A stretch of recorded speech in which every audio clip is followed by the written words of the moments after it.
Hello, everybody. Welcome to the Rotoworld Football Show. I am Patrick Daugherty, joined by Denny Carter on Tuesday, September 10th. The regular season is raging. Many are saying it is week 2 after the 49ers put a bow on week 1 by, I would say, demolishing the Jets. I mean, we've seen more convincing victories. We've seen larger margins of victory, but an extremely convincing win for the 49ers against the Jets. We're going to talk about the CMC rug pull, as it is being called by me. We'll talk about what is going on with the 49ers pass catchers, if anything, Denny. What we did or didn't see from Aaron Rodgers, Alan Lazard, LOL, what I put in the show sheet. Then we're going to talk about a little bit about Thursday Night Football because that's where some of the biggest news stories of the week are. Devin Achane, stay healthy for one game challenge. He failed it. He did. And, we'll see what the bank examiner, of course, has to say about that. We'll see what my pastor has to say about that. Well, I haven't been for a while, I'll be honest, but I might have to go. We're talking about the skinniest Tua anyone has ever seen, because that's Denny's favorite topic. Evolving thoughts on the Bills receiver core. What's going on with the Rams after Puka's injury? Isaiah likely out of a lifetime question mark. Yeah. And the panic meter on things like the Packers offense, the Falcons offense, the Browns offense, the Seahawks offense, Amon-Ra St. Brown.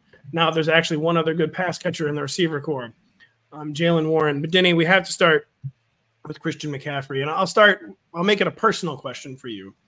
On a scale of 1 to 10, bank examiners combing through old emails, asking childhood friends for receipts, just generally surveilling your home, like your deck and your golf course that you have in your backyard. Yeah. Where are you at with how bad that CMC late scratch was for you last night? Scale of 1 to 10 bank examiners, Denny. It was the opposite of bad. I'm sorry. It would have been for me, but I had him in a friggin' dynasty league where you don't draft people. I actually was able to move the bank examiner to Virginia. I actually got the police to move him to Virginia. There? So, wow. So for now, I'm good. I would never take CMC. Come on. I never would either. I got him on the cheap in a dynasty league a few years ago where people were starting to panic about his career being over. So I have him. I had victory sewn up, 14-team league. Literally all I needed was like a normal CMC night. And then at 7 o'clock, we get the news. Oh, he's scratched. He's not playing. I was like, whatever. Real bad for me. But I still have Brandon Ayuk and George Kittle. Don't worry about it, how I got so overweight on the 49ers. I'm like, surely they'll combine for 11 points. They did not, brother. I was seriously screaming at the TV. This is not a bit. I was screaming at the TV. Yeah, we've been there. I've been there. It's curious. You say Brock Purdy is a total fraud, yet you drafted every 49er skill position. That's why I said don't worry about it. The Kittle thing was way before Purdy. Ayuk was before Purdy too. This was about we were kind of rebuilding for a few years. I was having to take best player available. It was annoying to have so many 49ers, I will say. To be so reliant on any team. So terrible to have the highest scoring offense in the league. Oh, you know what it is? It's the whole thing is a scam, man. You watch this game, it's a scam. You see Juwan Jennings. Yeah. All right. So keep throwing to Juwan. Let's throw to Kyle Juszczyk 9 times. It doesn't matter who's in the offense. That's what I'm saying. It's a scam. It doesn't. Jordan Mason, the same as CMC. We saw it. It's so you guess what, Kyle? I don't think you've thrown to Juwan and you quite enough yet. Can you do that 7 more times? Okay, yeah, sure. Yeah, absolutely. No, but that makes I know we don't like Kyle Shanahan on some levels, but on this level, he's good. He's good because it only works against poorly coached teams. The second he plays a real team, they get blown out of the building by the Ravens. They lose to the Chiefs, and the Chiefs don't even play well. It doesn't work. It does not. I mean, with Jordan Mason taking basically every single carry for the Niners, they were 6th best in rush EPA for the week. You know, aside from Kyle Shanahan clearly being the best coach in the league, Denny, he's not a good coach. Right. You take away all the good stuff, and what are you left with? Yeah, you're left with only bad stuff. Aside from Kyle Shanahan easily being by far the best play caller in the NFL, I don't even really think he's that good. So we'll just see what's going on, Kyle. Yeah, Kyle. You got me again, Kyle. You got me again. He got you good. He got me real good. So, yeah, did you see anything interesting with these 49ers pass catchers? There's another thing about Kyle Shanahan that drives me crazy. Yes, Brandon Ayuk didn't practice much this summer. dude, he's been in the system for 5 years. I know, I'm quite confident he can play 70 snaps, draw 8 or 9 targets or whatever. I know probably in Sauce Gardner prison last night. Yeah. But dude, acting like he barely. I can only target him 2 times max. We don't even know if he knows how to play football anymore. So anything, or is this like a one-game unrepeatable pattern that we got from the 49ers pass catchers last night with Ayuk being easy and no CMC? I mean, look, Ayuk ran a route on 27 of 32 dropbacks. Like, he was out there, but the Jets play a lot of zone defense, and that usually means it's a Debo night. And so, therefore, and thus, it was a Debo night. Yep. Ayuk doesn't do it. He doesn't do it against zone. So if they're playing a zone-heavy team, just kind of check your expectations for the week, because that's what happens. I do want to say I see this idea on the internet about George Kittle being used as a blocker more last night. He ran a route on almost every single dropback. So he's involved, and they just don't look to him. I mean, it's just as simple as that. Yeah, I mean, Jennings was a weird thing last night, but overall, I think when they're playing a man-heavy team, you go with it's an Ayuk night, and when not, it's Debo night. It's that simple. Were you listening to the broadcast last night? Did you Did you hear Joe Buck? I wish I had written it down. I really wish I had recorded or written down. He did really get to the essence of Kyle Shanahan, I think. Did you hear the spiel he had? Basically, Kyle likes to draw up cool stuff more than he likes winning. Like, he actually had that spiel at one point. He did. And Joe Buck understands the man. And that's it. That's it. And by the way, Kyle Shanahan, I like the hair. I know. I got to be honest. I actually do like the new. Yeah, I like it's a good look. It's a good look. Did who was it? Did Aikman say that Shanahan is mistaken for the lead singer of Incubus? Maybe. Yeah, I caught that. As an older millennial, my ears perked up at Incubus. So. I forget the Incubus singer's name is. I should have Brandon Boyd or something. Yeah, Brandon Boyd. That's right. Brandon Boyd. No, Brandon Flowers. Am I right? Only millennials will remember. Yeah, but gosh, he's moved on from the vaping aesthetic to I don't even know what you'd call this aesthetic. Now he looks like the dad of the vapor. That's true. He looks like the dad. There's a point in every dad's life. Yeah. Usually when the final kid is 17, we're like, Dad has long hair all of a sudden. How did this happen? And dad only wears hats now, even though he's not balding. Like, why does Dad always wear hats and have long hair? Yeah, it is time. I don't know. It's time to take off the hat, Kyle. If you're listening, he's got good hair. Take off the hat. Take off the hat. One good game against an elite defense, Denny Carter. But we didn't see a whole lot from Aaron Rodgers last night. I honestly wasn't that concerned. He certainly looked better physically than Kirk Cousins did. He had the classic free play. It was his 18th free play touchdown since he became starter in 2008. The second most in that time span is Joe Flacco with 6. That's a baffling thing about the rest of the league. Only Aaron Rodgers seems to understand that you can do this. He did it to perfection with Allen Lazard. But what did you or did you not see from Aaron Rodgers last night? I mean, I thought that his arm was as lively as I remember it. I don't think he was nearly as mobile as he was. He was not as mobile. No, he was. It's true. Being graded on the Cousins scale, quite mobile. Being graded on the Rodgers scale, far less mobile. Right. We'll get to that in a minute with the Cousins thing. But yeah. I mean, clearly, he's old and he's coming off this Achilles, and the idea that we talked about in the offseason that going to be a lot of checkdowns, going to be a lot of passing and very little running, very little creating out of the pocket. I think that looks like it's going to hold up. I was looking at just before the show. I was actually looking at Team A. And the Jets were near the bottom, so 20th on the week. So lots of short passes, and I think that should be good for Conklin, for Breece Hall, and maybe for Garrett Wilson.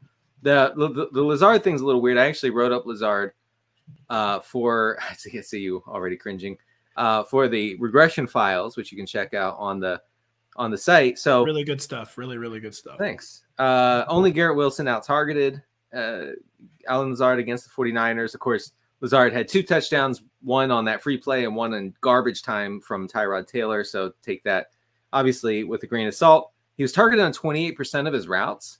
And Mike Williams barely played.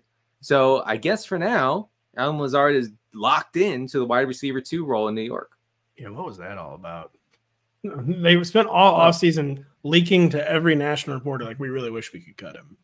And basically asking reporters, can you like give us permission to cut out? No, he's an errand guy, and so he's going to succeed. Like, I don't know if Jeff. And yet, Denny, his second touchdown was with Tyrod Taylor. Curious. I know. I don't know what Jeff Janis is doing, but I bet you he could suit up tomorrow and catch 4 balls from Aaron Rodgers. I mean, they have a connection. You can't measure it. Didn't Garrett Wilson had kind of a weird night? I'll say. I think honestly it was because you alluded to this on Twitter. His weird aesthetic, he didn't look good. He did not look good. What was that all about? Seems like a very nice young man. Is he wearing like a raincoat under his jersey? The worst. He looks worse than any receiver I've seen in the modern era. Like, I don't know what it is. He's wearing like a Brett Favre style jersey from 1996. He is. The helmet is like old, like classic helmet that like Deion Sanders might have worn for the Falcons. Like, I don't know what's going on with this guy. Somebody needs to help him out with his uniform. He looks awful. It does not fit well. The schedule does not fit well, by the way, for Aaron Rodgers. You get the Titans in week 2, who just totally eliminated Caleb Williams. That might have been more of a Caleb Williams thing than a Titans thing, of course. Then you have the Patriots, who just eliminated Joe Burrow. Maybe more of a Burrow thing. So those matchups could go either way. Then you have the Broncos, which do have a really good pass defense. You have the Vikings and Brian Flores. That appears somewhere in Europe. It says the game's at 8:30 a.m. Eastern. Then the Bills, then Mike Tomlin. It's a tough schedule for Aaron Rodgers to begin his Jets career. Probably none tougher, though, than what he saw last night. So we'll see how it goes for the Jets. But the skill core, man, it's not good. It's as thin as we thought. Like when Allen Lazard's out there, like getting targets, like they need to add a receiver. They need Devontae Adams. So I know we're not trying to overreact, but we need to react after week 1. And one of the reactions for me is realizing that Allen Lazard is not going anywhere. Like he saw 9 targets. I think it's a real thing going forward. Well, I don't know, true or false. Allen Lazard just posted a season high for yards. Yeah, maybe. But I mean, Mike Williams is dust. Obviously, hold on. We don't need literally one game. Come on, man. This guy's not coming back. Yes, he is. He's only like 29. And I can't emphasize this enough. Allen Lazard is friends with Aaron Rodgers. That's the big problem for Mike Williams, is that he hasn't had any time to build that chemistry. No. And that is the bigger concern, I feel like, than his physical state. Because I think he'll probably physically be fine. This podcast will be fine, but we just have to take a real short break. We'll be right back after this. Dominate this NFL season with the Fantasy Life Plus subscription. Get weekly rankings, start sit advice, DFS analysis, and betting tools. Use promo code SEASON20 for 20% off. Go to fantasylife.com/rotoworld to learn more. Denny, we're now on to Thursday Night Football for 1 week is good when it's on NBC. Then the rest of the year it's not good. Yeah, it's on Bezos Vision this Thursday, and sure, the game is bad. Let me just look it up real quick. And it's Dolphins-Bills. It's an absolutely amazing game. Real good game we got coming up Thursday night. Could be a better game if everyone plays. We got some of the most important players already questionable. Thankfully, one of them is not Josh Allen. His left hand injury, whatever it is, the testing came back negative. Might be a nuisance on a short week, but he's going to play. Devin Achane, though, isn't practicing. Raheem Mostert is not practicing. Jeff Wilson lays in wait. Jaylen Wright, after being healthy scratched, lays in wait. Seriously, man, first of all, Devin Achane, you did not show the haters. The haters said you couldn't stay healthy for, quote, literally 1 game. we gotta give credit to the haters. You do have to give credit to the haters. They were right. He could still play. It's thankfully not a serious ankle injury, but it's the short week. It's just someone always gets stuck with the short week. It's a horrible time for the Dolphins and the Bills to be on a short week, but we don't know Achane's status. We don't know Raheem Mostert's status. Is there anything to say other than that? I'm just kind of setting the scene. Can you even give analysis on this situation? Yeah, no, I think so. I mean, I think in deeper leagues, you pick up Jeff Wilson just in case. Jeff Wilson is the clear RB3. Jaylen Wright would mix in, I guess. He would be active at least. He was a healthy scratch for folks who missed that in week 1. Whether it's Achane or Mostert who is out, if one of them misses, then Jeff Wilson, I think, would be in line for like 10 touches or something. I mean, he's a system knower, and Mike McDaniels trusts him. I will say Raheem Mostert played through his injury on Sunday, not effectively. And once the adrenaline wears off, it's a chest injury that could mean ribs, that could mean pectoral or something. He might just not be ready on the short week. Seems like he's ahead of Achane when it comes to playing, but it seems like neither guy is like you can't say with either guy who's definitely out. They both seem genuinely questionable, and basically the only thing you can do is keep it locked to Rotoworld.com. I'll say if Mostert plays, then I think Jaylen Wright is the ad. If say it's reversed, then I think it's Jeff Wilson. I think the interchangeability there is pretty clear. Jeff Wilson's the early down backup. Jaylen Wright is the Achane backup. I mean, of course, Achane's playing a lot on early downs too. Yeah, I make it overly simplistic. I do think it's a little tougher than that. That makes sense. I mean, the fact that Jaylen Wright was a healthy scratch probably means that he's a little while away. I did hear people, Achane was a healthy scratch in week 1 last year, and so okay, all right, then play him in week 2. See how that goes. So wow, then he's already totally over it. It's September 10th, and I'm writing a show notes. Craig Carter, totally over it. I'm over it.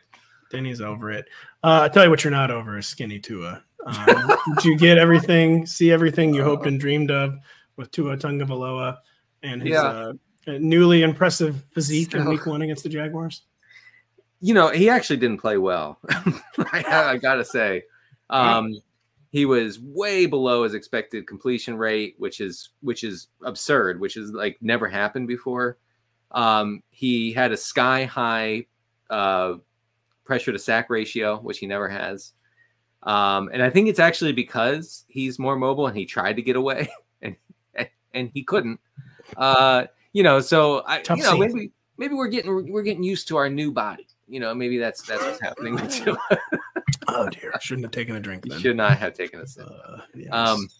It was 317 yards and a touchdown from Tua, and it was terrible. Hold on. No. I mean, it should have been a 400-yard 3-4 touchdown day. So you're saying he left meat on the bone? He left so much meat on the bone. The whole Dolphins team woke up after that Travis Etienne fumble again. Unfortunately, a career-altering fumble for Travis Etienne. It'll never be the same. It's also a Week 1 altering fumble for the Dolphins. I mean, thankfully onslaughted after that. Thankfully for Tua, he was playing a quarterback who is somehow more mid than he is. So that helps.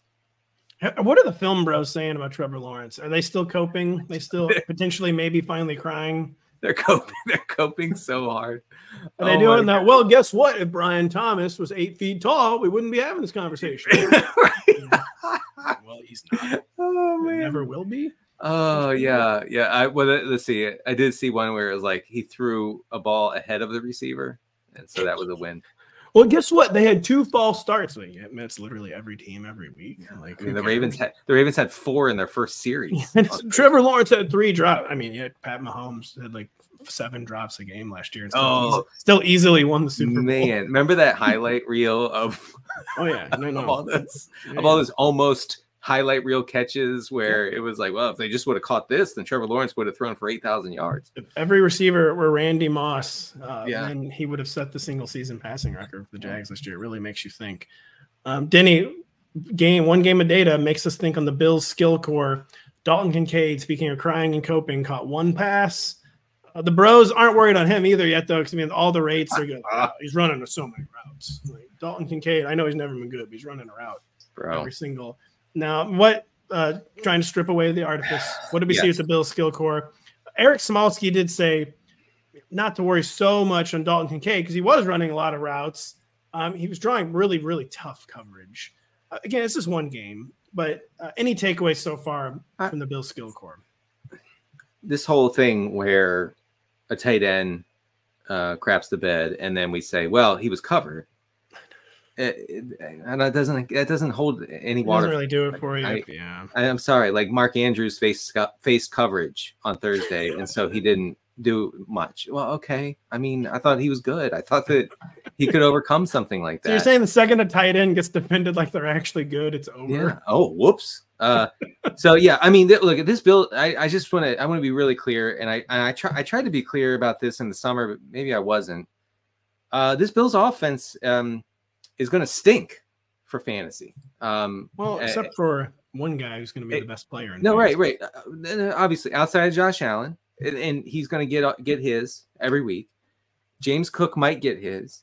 Nobody else is getting theirs. This is a really, really bad offense for fantasy. And let me tell you why real quick.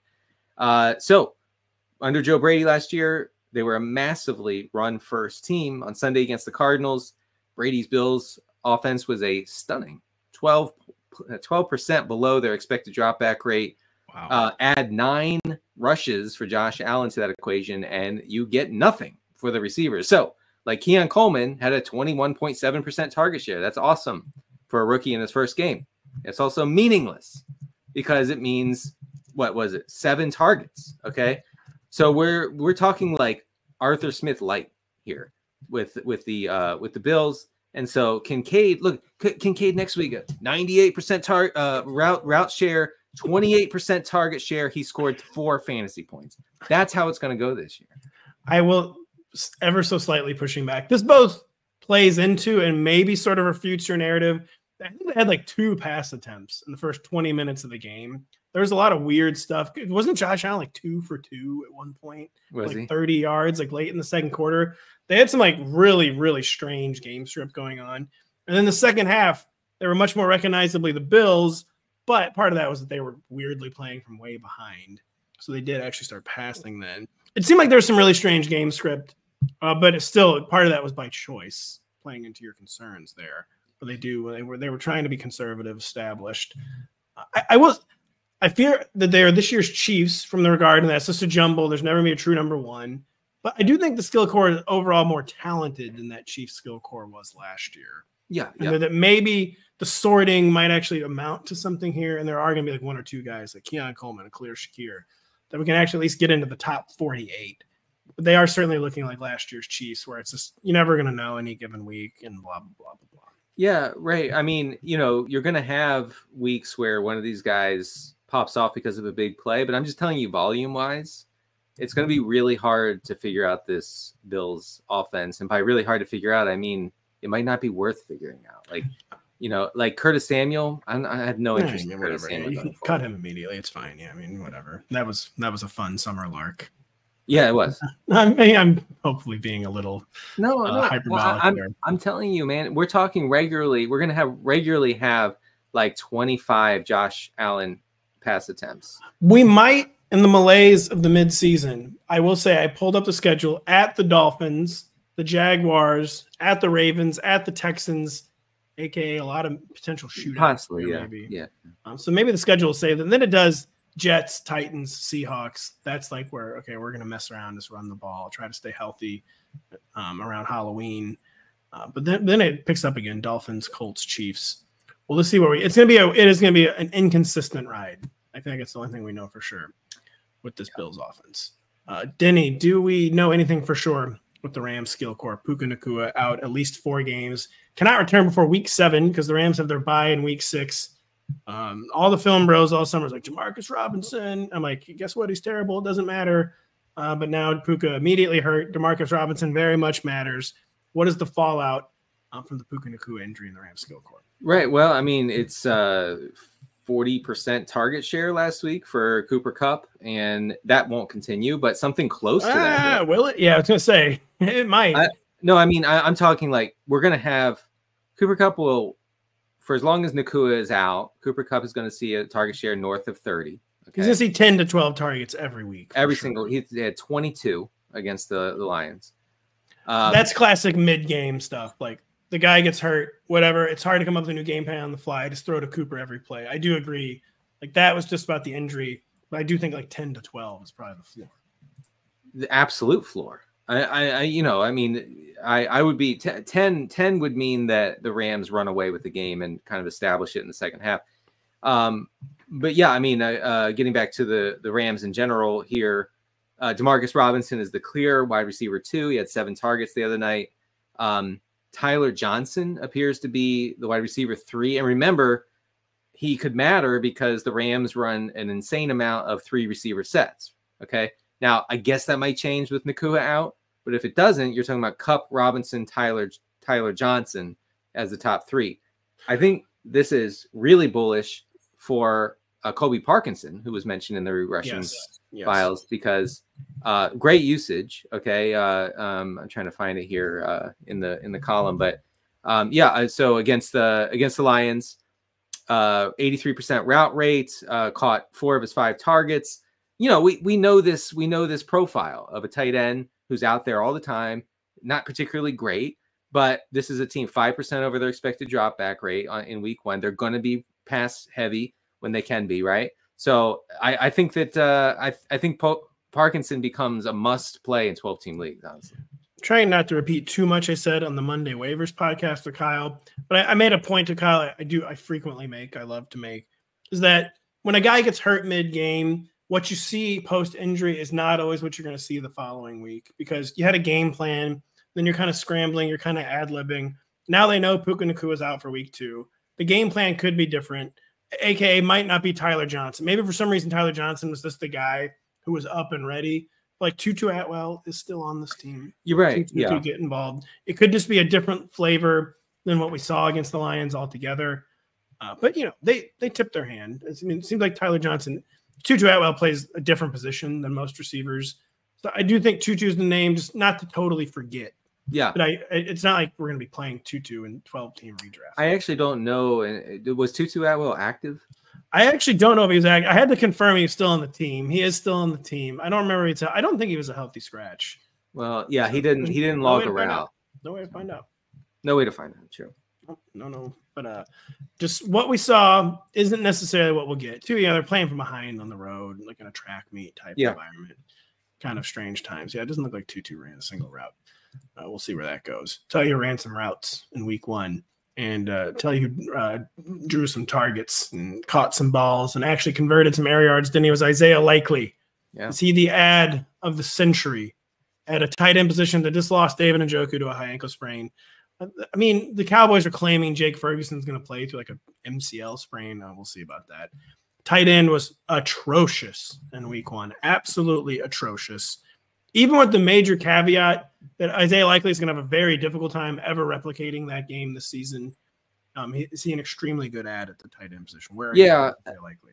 Right. So this comes after an offseason where Todd Monken and Lamar Jackson and John Harbaugh, they were adamant about like Likely is going to be more involved. And I heard that and said, whatever. He's the second tight end. He's not going to be involved. Because honestly, they said the same thing last year and he wasn't until Andrews went down.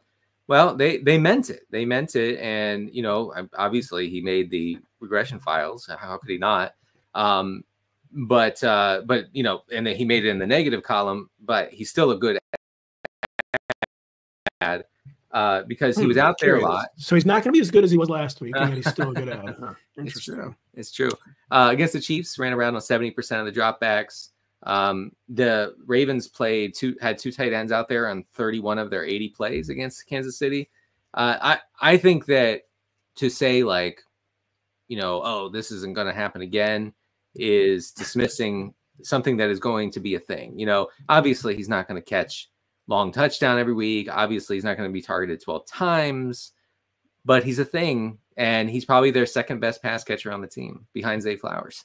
The thing that was most compelling to me about Isaiah Likely in week 1, this could have just been because they identified a matchup they really liked or something, that his usage grew as the game wore on. And as the Ravens, you know, were in winning time, like the go-to moments of the game, he was throwing to Isaiah Likely.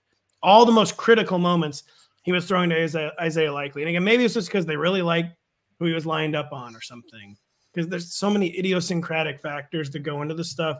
But that's where it wasn't just the catches or like the yards that they're both career highs that really made me go, whoa. It was like, wow, like every important play Lamar has thrown. Including the last play. Yes. And that was a very compelling data point, I thought. By the way, on the Rams, just real quick, producer Adam confirms that Tutu Atwell was active this week against the Lions. Well, active in name only. We'll see if he can play more in week 2. We'll see if we have more to talk about when we come back into this break. Spoiler alert, we do. It's a matchup between 2 of the brightest young quarterbacks in week 2 on Sunday Night Football. Watch Caleb Williams. Don't watch his week 1. And the Bears face off with C.J. Stroud and the Texans in Houston.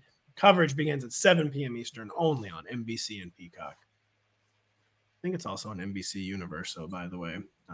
anywhere you get your NBC, you're going to get Sunday Night Football. And tell you what, I really hope we get a better Caleb Williams. I may be horribly overexposed on DJ Moore. And I actually think it'll be fine. The offense, the Bears offense was, I think, a good game plan. He missed on a couple shots that would have made his stat line look palatable. He targeted DJ Moore and Keenan Allen relentlessly. So I'm still confident in this Bears offense. I totally agree. I think it was just a really obvious case of first start nerves, that he looked really good to the eye test and was just slightly out of sync. And 1 week, maybe it's too much to ask to get fully in sync. But yeah, I'm not panicked yet about Caleb Williams, but am I panicked about any of these other guys, Denny, we're going to talk about? We're going to go through the panic meter and teams, players, offenses that are concerning week 1 performances. This one wasn't necessarily a concerning performance. It's very much a concerning situation, though. The Packers without Jordan Love for the next 3 to 4 weeks at least. And Malik Willis, who you might have already called the league's worst backup heading into week 1, had literally one job to do: throw a Hail Mary. And instead, he just ran around until he got sacked. It was a very, very ominous portent for this Packers offense. And just how severe of a downgrade is this for a really talented receiver and skill core? What is the panic level at for Jaden Reed, Christian Watson, and company without Jordan Love? I have a hard time believing that the Packers are actually going to go with Malik Willis. I would guess that they will. I do too, to be honest. They'll go with Sean Clifford, who's on their practice squad. There's just no way. He's not an NFL caliber quarterback. The team cannot win with him under center. They probably can't win with Clifford. Sean Clifford's apparently as bad. So, I don't know. Malik at least has that NFL level athleticism. It was way too on the nose, though, where he came out there and just got sacked. Dude, just throw the ball. I mean, from a fantasy standpoint, you start Josh Jacobs because they're going to give him the ball 40 times. And then that's it. That's the list. Panic time. I do agree. It's panic time. You cannot start Christian Watson. I'm dead serious. Is Christian Watson maybe the only one you can start? No. If you're going to start anybody, you start Jaden Reed, because he's just going to stand at the line of scrimmage and just get pelted by Willis. Willis is not even going to know Watson's on the field. Christian, it's over. It's over. The Packers season is essentially over unless Malik Willis can pull out a miracle and win 1 or 2 games here. Producer Adam says he was listening to Matt LaFleur's press conference yesterday and was basically saying he wouldn't answer when he was asked what % of the playbook has Malik Willis absorbed at this point. Do you remember what the Titans did with Willis when he had that spot start against Kansas City? Do I ever? And the answer, what they did, Denny, was nothing. They did nothing. To do absolutely nothing. I don't know if I've ever seen a quarterback quite so handcuffed, hamstrung. They just no trust that he can execute even the simplest play. I have no idea. You should get a viable backup. I actually think the best case scenario is that Ryan Tannehill comes out of retirement or whatever. Or they trade for Josh Dobbs. It's a cliche at this point, but trade for Josh Dobbs. Well, that team wise that works. But Josh Dobbs he's not good either. But it's just he's better than Malik Willis. And anyone's better than Malik Willis. Barely, man. Josh Dobbs' numbers were off the charts, hideous last year. I mean, I'm talking about like the nitty gritty stats, accuracy. Yeah. Christian Watson or Cortland Sutton? Cortland Sutton. All right. Christian Watson or DeAndre Hopkins against the Jets? Hopkins. It's his name literally. I'm starting Kyle Dvorak over Watson. Oh my God. Wow. I mean, Kyle is probably pretty shifty over the middle of the field. Yeah. Christian Watson or Demarcus Robinson. I guess you're saying Demarcus Robinson. Darnell Mooney. Oh, stop. Stop. Are you serious? What? You saw the Falcons. We're about to talk about the Falcons and the panic. Wait a second. Wait. I'm not only starting Mooney. I'm starting Ray McCloud over Mooney. Oh, of course you are, because naturally. So of course the chatter here around town, and by around town I mean the Kyle, Denny, Pat group chat, is that Denny, after being right about everything last year, has been wrong a lot this year. Then Ray McCloud comes around, and you've been talking about Ray McCloud all summer. and how he might be the secret Falcon to roster. And like, you're back on a winning streak already. And yeah. So well, I was wrong about everything else. We'll get into that in a minute. Andre Yoshivas against the Kansas City Chiefs. Yeah, Yoshivas for sure. This is absurd. Christian Watson or Romeo Doubs?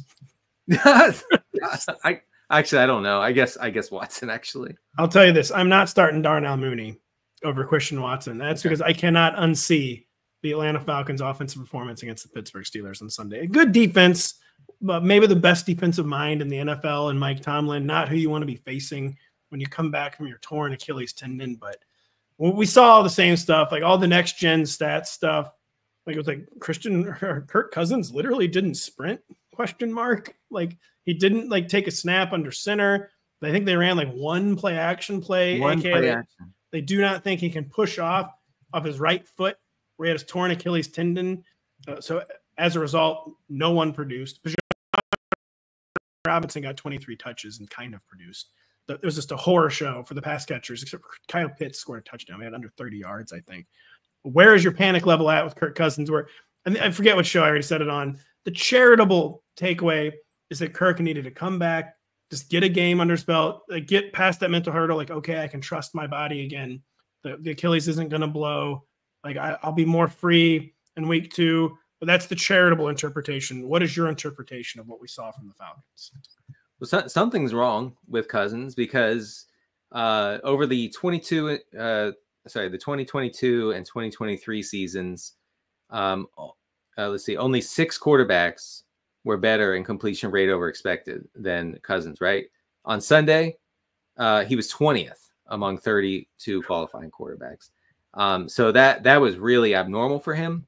Cousins had the 6th lowest time to throw in week 1. The whole Atlanta offense is a mess. You talked about the lack of play action, almost total lack of play action. Atlanta was 5% below their expected drop back rate on the day, 56% neutral pass rate. That is not a Kirk Cousins offense. That is not what we were thinking in the summer. I will say the only saving grace is Bijan Robinson, 78% route rate. He caught all 5 of his targets, saw 18 of 21 running back rush attempts for Atlanta. So he's gonna get there. It's gonna be good for him. But I really do think it is a time to panic. It's just time to panic. The Drake London thing, it's not happening. Kyle Pitts is not happening until Michael Penix gets in there. This is one situation where it's about as concerning of one game as possible. I think panic is warranted. I won't truly panic until after the second. I just want to see if this scenario I've concocted in my mind comes true. Versus Kirk just didn't know what to expect from his own body. Because they always talk about, coming back is like getting hit the first time, whatever. So it's the hardest test. Just knowing that you can still play football. Like, your body's not going to crumble. You got hurt, but you're healthy now. So I want to see how it looks in week 2. Man, it's Vic Fangio. Like, they're going to be teeing off on this guy, probably. It's very, very concerning. And it was not called. It was a totally unrecognizable Kirk Cousins offense. Even if it's only for a few games, that's very bad. It means you're losing like a chunk of the fantasy season. It didn't look like a problem that was getting solved in a few weeks. It just didn't. It just looked like an offense that didn't think its quarterback could move. Yes. And like you said, it was kind of born out of the state. Like, we can't move. Your pressure rate's going to be super high. The offensive line is going to look bad, even if it's not bad. If the quarterback, nothing makes an offensive line look worse than a quarterback who cannot move. Yeah. Also, deeply concerning. The Steelers were not afraid of Cousins at all. They played 2 high safeties at one of the lowest rates of the week. They really jammed up the middle of the field according to their coverage stats. They basically said, like, we know you can't push it, and so we're just going to clog the middle of the field, and good luck. And you saw it. I mean, every time he threw to the middle of the field, the Moff, it was into double and triple coverage. It was every throw. It was like an old school Baker Mayfield throw where you'd be like, oh, that's a pick. That's a pick. That's a pick. It was that sort of day. So it's Vic Fangio. Then it's the Chiefs. Every schedule I pulled up, by the way, looks like impossibly hard so far. I haven't seen one schedule that looks soft. The Falcons have Vic Fangio and the Eagles, the Chiefs, Dennis Allen and the Saints. He's getting sacked 9 or 10 times against the Saints on week 4. I really think that Penix is going to play. That's not a bet. I do too. I really, really do too. And I made a political analogy on Twitter. It was like an event where it's like, all right, I didn't know what was happening, but I saw this event. Now I do know what's happening. It's only a matter of time. I feel like that way with the Kirk Cousins benching. That's it, folks. By the way, this isn't on the panic meter, but you mentioned 2 high safeties. And what part of your crying and coping with Anthony Richardson was like, guess what, guys? The safeties will never be higher than they've been in league history in week 2. And before the show, you informed me, actually, the safeties are already quite high, and then it might be totally over for one Craig Dennis Carter. Yeah, right. So Anthony Richardson throws two of the greatest deep balls in the league history on Sunday against the Texans. And, as someone who faded Richardson, I'm like, well, that's not going to happen again because every team's just going to play 2 high safeties the whole time against Richardson. Well, I looked at the numbers. I crunched the numbers and did the math, and it looks like the Texans ran more 2 high safeties than any team in the NFL on Sunday. So we talked before the show. The safeties cannot get high enough for a guy who can flat-footed throw the ball 65 yards. Oh, they cannot. You said the safeties may be lining up in aisle 10 in the stand. They got to leave the stadium in order to stop the deep ball, for the love of God. Yeah, that first touchdown to Antonio Pierce. I know hyperbole is the name of the game in our industry, but hard to think of a better throw I've ever seen than that. I remember one genuinely insane. One preseason throw from Mahomes to Tyreek. That's right. That's the only one that might be better. But other than that, I can't think of one. Just in terms of physical impressiveness, I just don't even know how that throw was possible. He never even planted. No, he was fading away. Huh. He tried to plant in the lousy turf gave. Well, I mean that was another throw where he threw it, and I'm like, pick. That's a pick. Nope. Instead, it's a thermonuclear touchdown. It's a 70-yard Pierce. Yeah, producer had the Vic to Deshaun throw. That one was insane. That one, Vic had some of the Michael Vick just threw it 89 yards. Yeah, I didn't know that was possible. Wow, that might be the best one ever. Yeah, you're right. Michael Vick, who without exaggeration is our exact size as the strongest in the history of the NFL.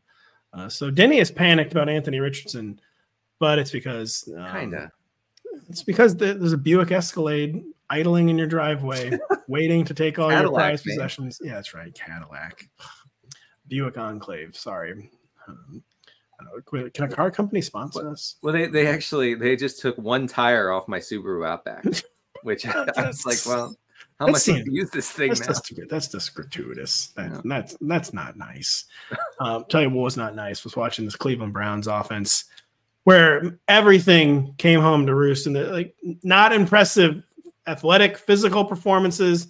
Vibes so bad, you've never seen them this bad. The stadium booing in the first half.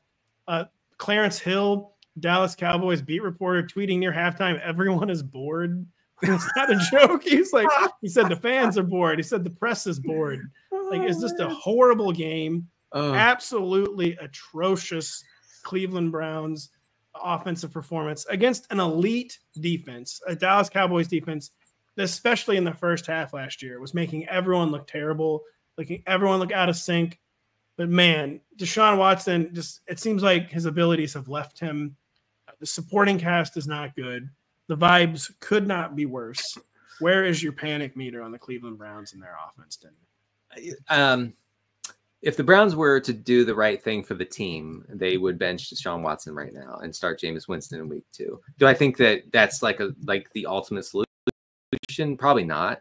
But he's got to be better. But they can't because they're paying him the GDP of Germany. So that's going to be an issue going forward. Just talking about this Browns offense in general, 4% over their expected drop back rate against the Cowboys. There is some silver lining. I do want to say there's a silver lining here. 76 offensive plays for Cleveland against the Cowboys. That was the third most on the week. Okay, and that is almost perfectly in line with last year, where they consistently ran over 70 plays on offense. To give you an idea, the Colts were around 45. Okay. So huge gap there.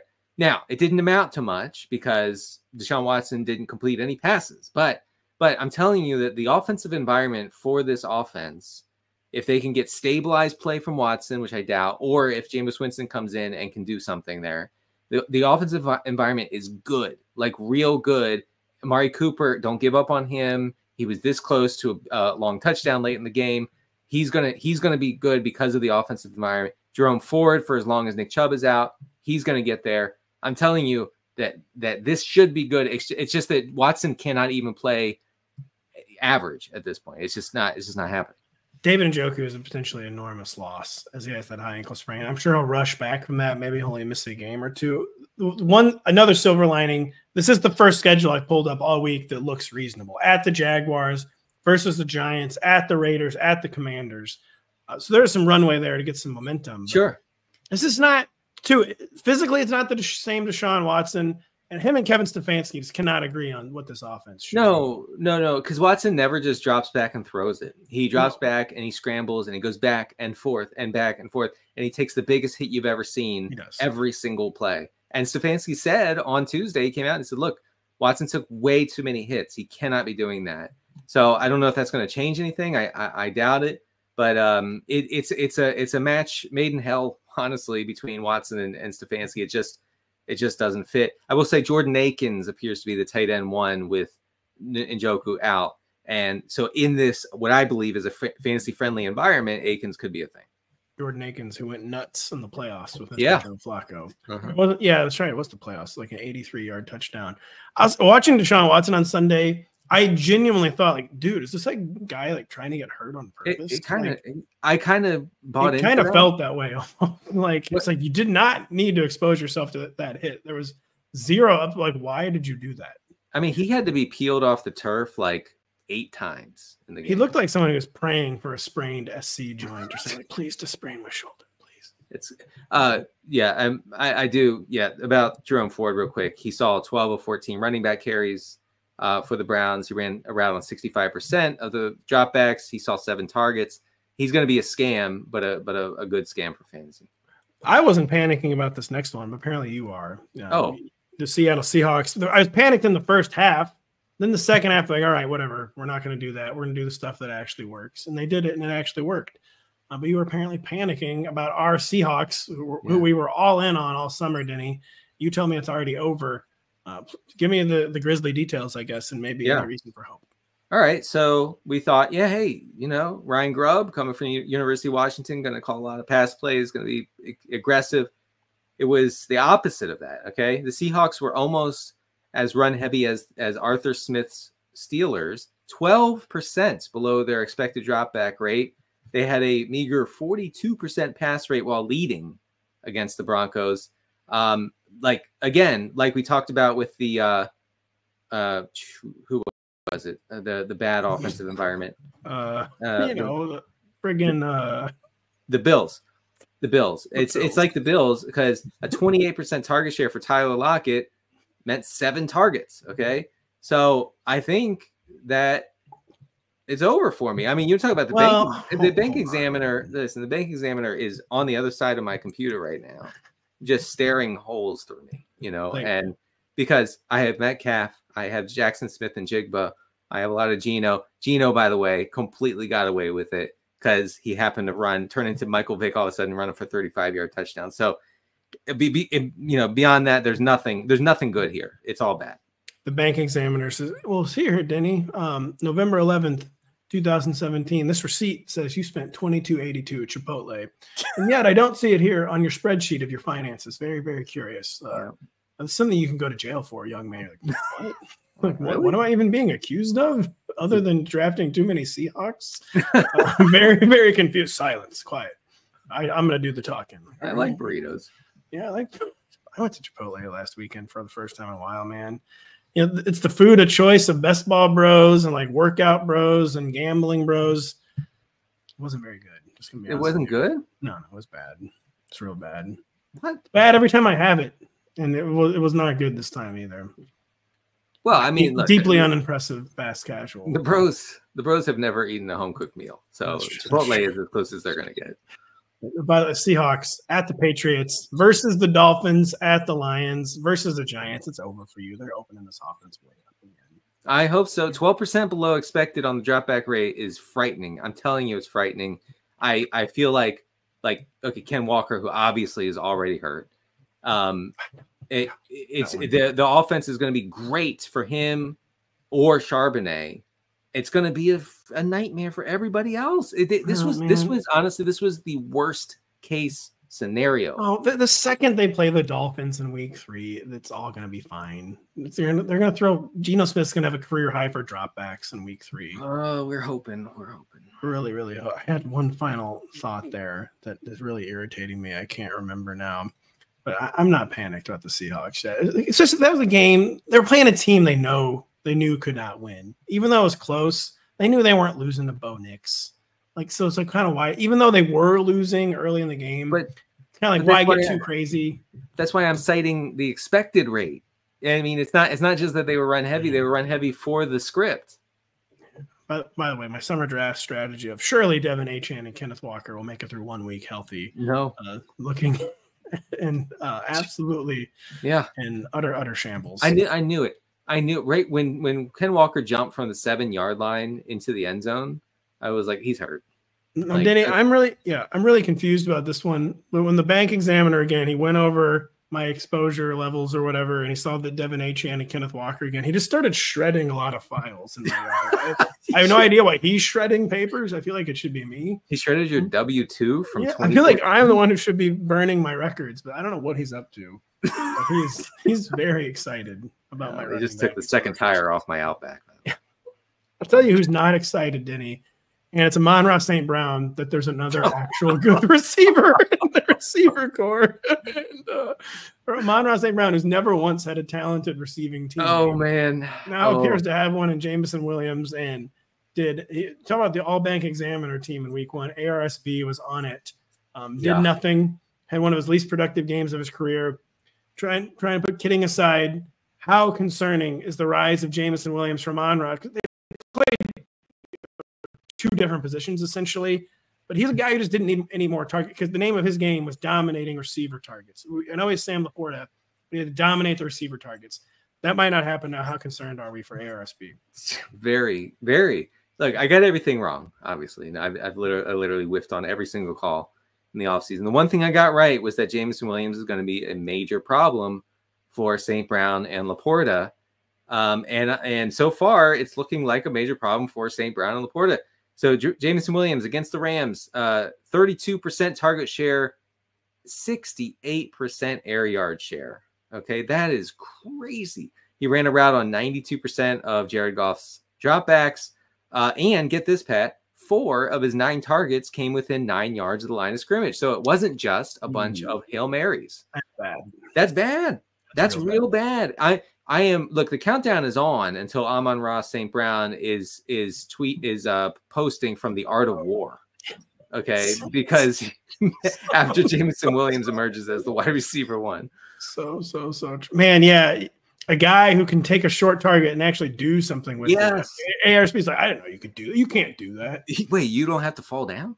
That's stupid. You're supposed to go 7 or 8 yards and fall. Jameson Williams is in it to win it. He means business. Like he got banged up and came off. You wouldn't have seen that last year or the year before. So I'm very, very bullish on him and I think the St. Brown thing could be an issue. I'm not saying that St. Brown, he was drafted as a wide receiver 4 or 5. He might fall like that 1-2 borderline. It's kind of a bad outcome. Yeah. That's the bad outcome, I feel like, for Amon-Ra, where it's just not – the volume is still there, but it's not every week guaranteed because they have another guy that can actually – you can build a game plan around Jameson Williams and what he can do with the ball and down the field. So it just might not be – he was supposed to be Mr. Consistent, Amon-Ra. Might not be as consistent. The final guy we're going to talk about, are we panicking on Jaylen Warren, who 2 carries, he was hurt for a lot of the summer. It was a game where they're playing with a lead. It's a game that was quite established, and he was not in Arthur Smith's week 1 plans. Can we chalk it up to injury, or are we chalking it up to it's over? Well, Mike Tomlin said on Tuesday that Jaylen Warren is, quote, healthy enough, which obviously means he's not healthy at all. Yeah, that's not good.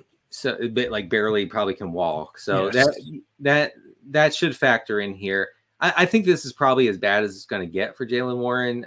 Just to give folks an idea of the usage in the Pittsburgh backfield, Najee Harris, 38 snaps, 20 carries, 12 routes against the Falcons. Jaylen Warren, 22 snaps, 2 carries, 9 routes. So Najee Harris had more routes, and that's important. Cordarrelle Patterson, 9 snaps and 4 carries. So he actually out-carried Warren. Now, the good news long-term for Jaylen Warren is that the Steelers were 15% below their expected drop-back rate. Pat, when they were leading in this game, the Steelers' pass rate was 36%. So they are going to – you're on mute. I'm sorry, you're on mute. To say Mike Tomlin's been waiting for this day for 15 years. Finally, certifiably, I do not have a good quarterback. Like we know, or I don't have to pretend a young quarterback might be good, and I can finally just never pass the ball. Having a good quarterback was the worst thing that ever happened to Mike Tomlin. Right. And so, again, like with the Bills, like maybe with the Seahawks, you're going to have an offense where George Pickens is literally going to have a 35% target share if he's going to be a thing like a wide receiver too. And that I think that is not out of the range of outcomes. I think it will happen. I actually do think he will. 35%. Well, yeah. I mean, listen, man. Who else are you targeting? I don't know. I mean, yeah, they don't have anybody else. So that is a good point. But overall, I mean, this team, if they don't have to throw it, they're not going to throw it. So where does that leave you on Jaylen Warren? I'm confused. Oh, on Warren, I mean, you can't play him right now. I think things have to change. He's in demonstrate health territory. Got to demonstrate health. And I think Patterson is not going away. Yeah, he'll go away. He gets really tired. He's the classic guy every week one. I've never seen CPAT look this good. No. He's kind of like Taysom Hill. Then by the end of September, he's like, oh, yeah, CPAT's wearing down already. Yeah. I mean, he's old, and that's true. I mean, in redraft, you can't play him. You're hoping in best ball that he gets back eventually. But it's not looking great. Not looking great. We're looking great. We've got so much good content coming your way for week 2. Still check out our stuff breaking down week 1. That includes the Sunday aftermath. Kyle's waivers article, which is both a breakdown of week 1 and a look ahead to week 2. Same with Denny's regression files, the funnel report later in the week, rankings later in the week, and of course Thursday, Denny, Kyle Dvorak, and I break down the entire week 2 slate. It's going to be really, really good stuff. So for Denny Carter, I'm Patrick Daugherty. Thank you so much for listening early in this season. We'll be back in 2 days.